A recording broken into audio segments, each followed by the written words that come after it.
Assalamualaikum warahmatullahi wabarakatuh.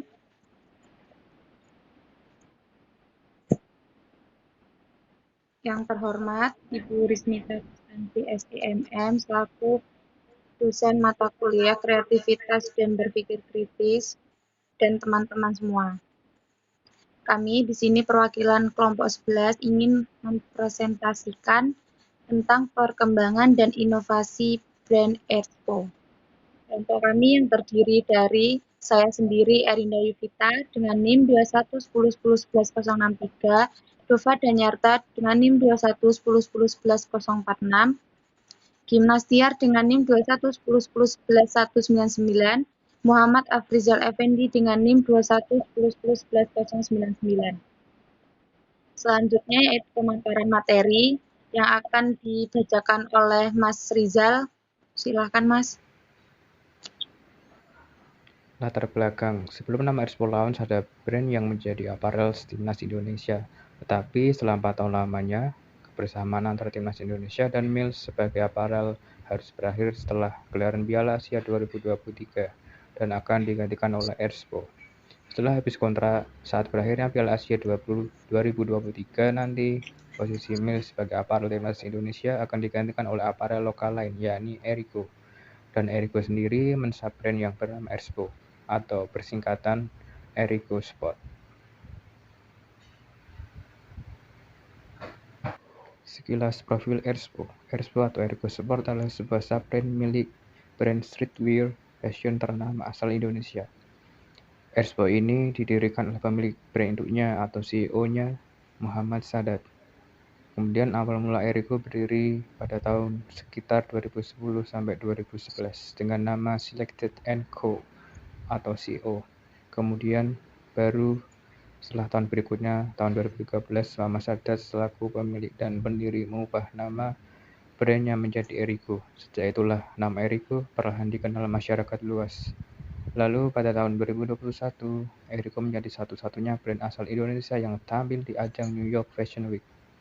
Sebelum menambah dunia jersey, Erigo sudah memiliki berbagai koleksi seperti outwear, t-shirt, long shirt, chino pants, denim pants, dan lain-lain.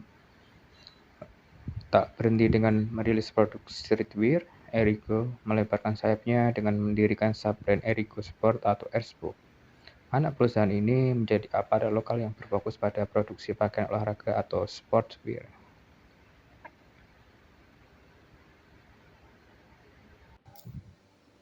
Oke, terima kasih. Selanjutnya saya akan bacakan profil pemilik Expo, yaitu Muhammad Sadat. Adalah seorang pengusaha asal Aceh yang lahir pada 15 Juni 1990. Dia mulai aktif berbisnis sejak menjadi mahasiswa jurusan Fakultas Ekonomi di Universitas Indonesia. Dia pertama kali mendirikan Erigo pada tahun 2010 bersama teman-temannya. Kala itu brand fashionnya masih bernama Select & Co dengan bermodalkan 50 juta. Dia memutuskan untuk meninggalkan sekolah dan memulai bisnis. Di awal bisnisnya, nama merek Select & Co ternyata telah dipatenkan oleh pengusaha lain. Dia pun harus mencari nama baru untuk merek bisnisnya. Pada 2013, Muhammad Sadat memilih untuk berubah haluan dan melakukan rebranding dan pada brand fashionnya. Dia memilih nama Erigo sebagai merek bisnisnya yang kemudian diiringi dengan pembukaan Erigo Store. Melalui rebranding tersebut, Erigo menggunakan konsep kekinian yang menargetkan pasar anak-anak muda di Indonesia. Pada tahun 2015, Erigo pun berhasil mendapatkan omset hingga miliaran. Selanjutnya, tujuan dan inovasi Expo. Expo, pendatang baru di dunia sport apparel, telah menyedot perhatian sejak ditunjuk sebagai official apparel timnas Garuda sepak bola. Jenama atau merek lokal ini, meskipun belum banyak dikenal, langsung menjadi perbincangan hangat di ruang publik. Beragam pertanyaan mulai terkait Expo, mulai dari kualitas produknya dibandingkan dengan jenama ternama, desain, kualitas bahan, serta harganya, hingga alasan PSSI memilih Expo dibandingkan jenama lain yang lebih mapan. Di satu sisi, publik bangga melihat jenama lokal dipercaya untuk mendukung timnas Garuda. Ini menjadi momen penting bagi perkembangan industri kreatif Indonesia. Di sisi lain, muncul keraguan tentang kemampuan Erspo untuk memenuhi standar kualitas dan desain yang tinggi, terutama dalam dunia sepak bola yang kompetitif. Dalam konteks komunikasi, berbagai pertanyaan dan perdebatan mulai muncul seputar Erspo. Ini menunjukkan bagaimana informasi dan perspektif dipertukaran antara berbagai pihak dalam masyarakat, baik secara langsung maupun melalui media massa. Terima kasih. Selanjutnya yaitu masalah dan tantangan. Terkait isu plagiarisme hanya terbatas pada desain jersey tanding, logo, badge dan Garuda nameset dan pola motif Erspo. Akan terus berupaya dan berusaha untuk terus memperbaiki, memberikan kualitas terbaik bagi timnas Indonesia dan semua pihak yang mendukung.